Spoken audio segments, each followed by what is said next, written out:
80% of people who are worth more than $25 million are miserable. Why? I read faces, and this is why I would not take this man's advice. Per face reading, what I read is this man is saying that 80% of the people that he knows that are worth more than 25 million and more are miserable. And you are who you hang out with, which is why his face is all like, because there's aging and then there's aging angry. And that tells me, his face tells me that he has had an anger problem most of his life. Frustration problem, if you will. That also tells me that his face has experienced high highs and low lows, high extreme highs and extreme lows, which is granted the conversation that they're having. But he also has a shocked and surprised face as well, meaning when things happen, it's like he experiences it for the first time. He's just intense all around. That means intensely angry, intensely sad, intensely salesy, intensely savvy, intensely hyper focused. He's just intense all around. So it makes sense that 80% of the people that he knows worth 25 million or more are absolutely miserable because he is right in the dead center of the misery. Now, the complete opposite is true for someone in the same statue with a different face, and it also depends on the people that they hang out with. It's gonna Okay, if I hang out with someone that just has get things done energy and they have a very long face and mine is kind of like square, they're going to become more of the person that slows down and like smells the fresh roses or air or whatever. And I'm going to be more of the person that's like, let's go, let's get things done, which is total opposites. We can morph or learn from each other and develop from each other. And our faces can change from that, representing the characteristic change. So when you are, like for me right now, I am literally with a bunch of people that are millionaires and they are all natural predators, meaning they have predatory instincts that make them really hyper focused and really aware and really like it's like superpowers. But every one of them are actually really wonderful individuals. If anything, I was probably the most miserable out of everybody that was there. That hurts my ego to say, but it's true. All of the people that I've known that are millionaires are like these people where they have a rainbow in their butt and they're all trying to help each other. And the one thing that this guy did say in the video, which I agree with, is that he doesn't do business with anyone that's not a friend. What do you think the little hat people do, and why one little hat person makes money, six little hat people make money? That's their own phrase. Why? Because they don't do business with other people that are not their friends. That should be rule 101 in that level of making money together, not like to selling to people. Meaning, if I have an investment opportunity, I'm going to do it with a friend. I'm not going to do it with someone that I don't trust. You just have a much lower return on trash. And again, I read faces, so I'm able to see that there are millionaires and billionaires that not only are exceptional friends and all of that, but they're exceptional human beings. The way they treat their staff, the way they treat their family, the way they invest in their own community, like there are really good millionaires and billionaires. We just don't care about it as much on the internet, so it doesn't make for view. So when you're taking advice from people, you always have to consider the source. You have to consider, does this person have the life that I want? Does this person behave the way that I want to behave? Does this person have the kind of relationships in their life the way that I want to have? This man clearly does not have the relationships, and he seems to have a chip on his shoulder. Yes, he made his millions and millions, but he seems to have a chip on his shoulder where he's condemning money in the sense of, I don't give a flying F about it, kind of proving to himself that he doesn't care about it. When the rest of us human little folk, we understand, I come from blue collar family before I got into sales and this stuff. So we understand the meaning of a hard day's work equating to like $80, $100, whatever the average is now. Like, I think it's up to 17 an hour.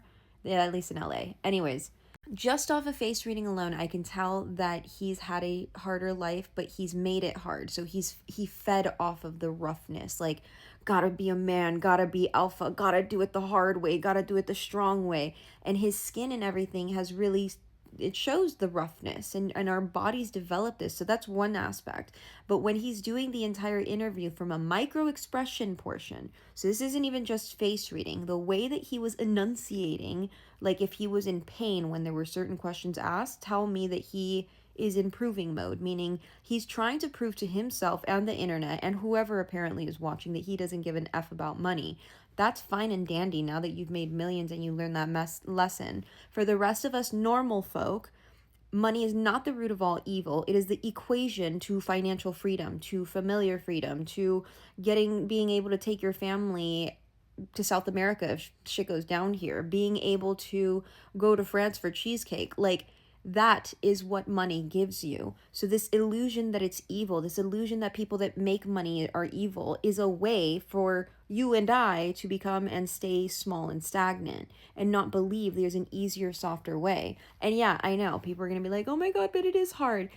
It sort of is. Most people, and I've spent the last 15 years looking for the correct answers, most people have a set of rules that the universe, or not universe, that society, the government, and religious organizations pressure us to believe. I went the Illuminati route, the Hollywood party route, the all of the underground weird shit that I could get into, and are worlds and universes that are just different with different rules. They have different ways of doing logos for a business. They have different ways of doing lead generation for a business. They have different ways of doing sales for a business. And we get the cookie cutter version, unless you pay 10 to 20 grand each time to learn something new. There's answers out there that make it easier. We just haven't been taught that there are answers that make it easier. So with all of this, I would not take this man's advice. I think he's full of crap, and I think he's trying to prove to himself that he doesn't care about money, but it's too late. At least do something with it instead of trying to tell us that it like doesn't matter, that it like, throw it out the window. I'm down for the chaos, enjoying the chaos. Like, I love it. I'm here for it. But Mama didn't raid no fool. We love money. You know what? I think I need to order dessert because I can. But really, you are who you hang out with. On a molecular level, you exchange energy. So if I am with a bunch of people that, or let's say if I was surrounded by 80% of people in my world that make $25 million or more that are miserable, then that's just going to be my form of reality. And I'm going to tell people that, but the only people that are going to agree are the people that are also just as miserable as me. The people that don't agree are the people that have 80% of their business associates making $25,000 or $25 million or more. They are all happy and elated and like are on the same team of helping humanity. Like, usually those people don't and never cared about the money, and the way that they made the money was on communal stuff. So like helping society, creating something amazing that's going to help humankind, technological advances or social advances. These are all things that those people invest in, and then other people are doing weird shit. So anyways, it's a new age. Like, I'm not the only one trying to make it to my first million. There are many people that have made it before me, and they are changing the game. It is not like this old man's way of like, everyone's miserable, this sucks. No, there's a new wave of new people that it's different. It's easier. There's more hope. There's more like, let's do what we want. And that's one thing I did agree with at the end of his recording. He said, young people, doesn't matter how you do it, just do whatever you want. That is the message that I did agree with from him, because that is true. People are going to tell you how to live, what to do, all of that stuff. And at the end of the day, you're the one that has to live it. So do you want the end of your day, like the end of your life, for you to look at your life and say like, damn, I didn't even do anything because everyone didn't want me to? Or are you going to look at the end of your life and say like, I did a good job. I think I did a damn good job.